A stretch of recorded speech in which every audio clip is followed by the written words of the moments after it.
हेमा मालिनी पहुंच चुकी है। हेमा मालिनी जिंदाबाद जिंदाबाद, भारत माता की। जिंदाबाद। सभी भाइयों बहनों आप सबको मेरा नमस्कार। बसंती का डायलॉग चाहिए ना? हाँ बाबूजी, कहाँ जाना है बोलो? रामपुर, नामपुर, फतेहगढ़, रामगढ़, कहाँ जाना है बोलो? यहाँ जमींदार की कोई मोटर गाड़ी नहीं मिलेगी, यहाँ तो सिर्फ बसंती का टांगा ही मिलता है। तो चल धन्नो, आज तेरी बसंती की इज्जत का सवाल है। बहुत बहुत धन्यवाद। जय हिंद। भारत माता की। जो मिला उसे संभालिए, आएंगे तो मोदी। सियासत में हेमा मालिनी की कहानी 1999 से शुरू हुई थी और अब 2024 में मथुरा से तीसरी बार सांसद बनने की संभावना पर आ टिकी है।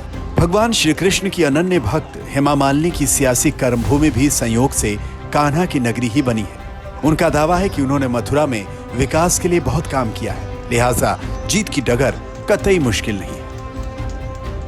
तीसरी बार मथुरा से लड़ने के लिए टिकट दिया है और क्योंकि मेरी दिली ख्वाहिश थी कि मैं बहुत कुछ करूं, इधर काफ़ी किया है पहले 5 साल में, सेकंड 5 साल में भी और भी बहुत बढ़िया और भी काम किया। अभी तीसरी बार है तो I have to do much more bigger work I have to do so that Mathura का स्थल एकदम ऊपर और भी ऊपर जाए। वो तो है ही ऊपर, कृष्ण की नगरी है, तो I have to do much more than what I did in Vrindavan. That is what is here, but my journey is from long ago, बहुत पहले से है। वो सब नहीं है, वो सब बैकग्राउंड में है। मैं कौन हूँ क्या सबको मालूम है। एक अभिनेत्री हूँ, एक नृत्यांगना हूँ, and also now in politics also, so I am doing my best for Vrindavan. Hema Malini की उम्र भले ही 75 पार हो, लेकिन उन्हें फिर मथुरा से बीजेपी ने अपना उम्मीदवार बनाया है, तो इसकी कई वजह है। दरअसल हेमा मालिनी सांसद बनने के बाद मथुरा में हमेशा सक्रिय रही, यानी कभी ऐसा नहीं हुआ कि संसदीय क्षेत्र से उनके लापता होने के पोस्टर लगे हों, जैसे सनी देओल के गुरदासपुर में और धर्मेंद्र के लिए बीकानेर में एक जमाने में लगे थे। हेमा बेवजह की बयानबाजी नहीं करती, वो संसद की गतिविधियों में नियमित तौर पर हिस्सा लेती है, पार्टी की स्टार प्रचारक के रूप में अपना कर्तव्य निभाती है और जब मौका मिलता है विपक्ष को उन्हीं के अंदाज में जवाब देने से नहीं चूकती। बेहिसाब हसरतें न पालिए, जो मिला उसे संभालिए, आएंगे तो मोदी ही।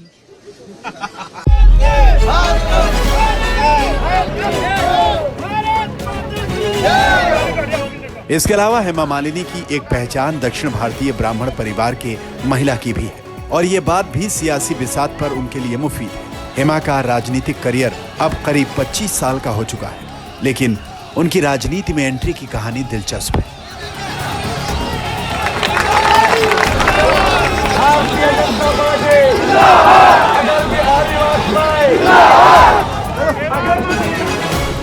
1999 में दोस्त विनोद खन्ना के कहने पर गुरदासपुर में उनके लिए प्रचार किया था कि विनोद खन्ना जी यहाँ से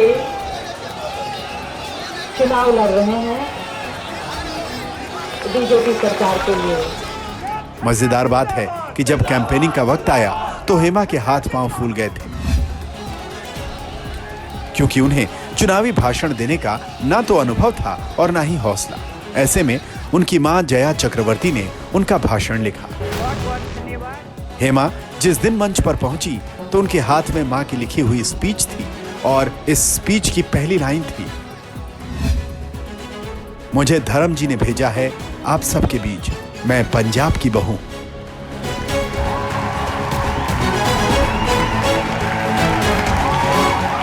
विनोद खन्ना धमाकेदार तरीके से जीतकर सांसद बने।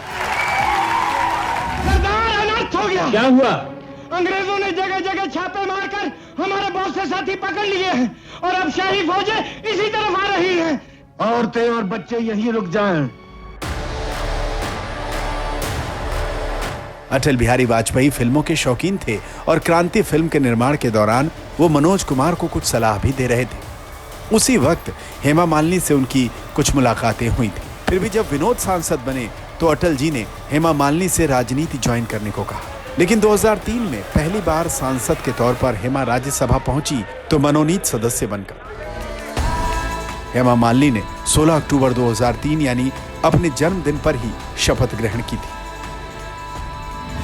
हेमा का राजनीति में कोई अनुभव नहीं था, लेकिन उन्हें संसद लुभा रही थी। हाँ, वो इतना जरूर कहती हैं कि जिस वक्त इंदिरा गांधी ने इमरजेंसी लगाई थी उस वक्त उन्होंने भी अंडरग्राउंड नेताओं को छिपाने में छोटी सी भूमिका निभाई थी।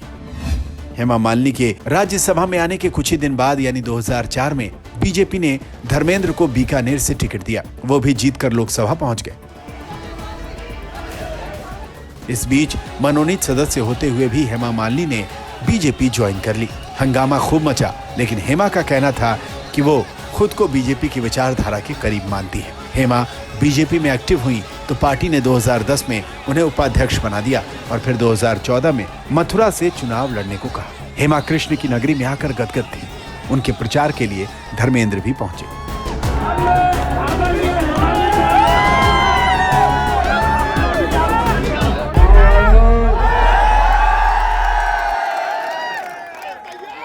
अगर आपने हेमा को बहुत बड़ी जीत ना दिलवाई, मेरे यहाँ कोई टंकी है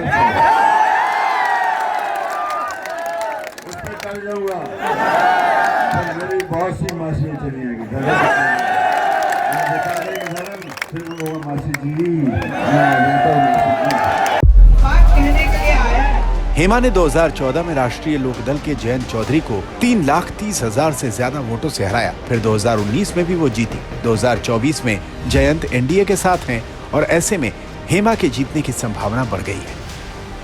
आने वाले समय में हम तो चाहेंगे कि हमें जो मथुरा का देखने के लिए जो सांसद बनाया है वापस तीसरी बार, वो सक्सेसफुल होए और हमारी पार्टी सब जगह अपना झंडा लगाएं।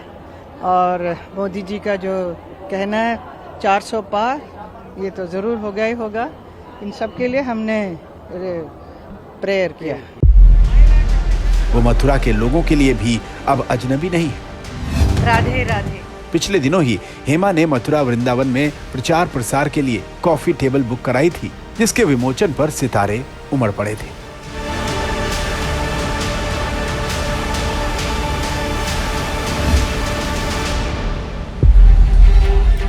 इसके अलावा हेमा अब एक्ट्रेस से खांटी राजनेता बन चुकी है।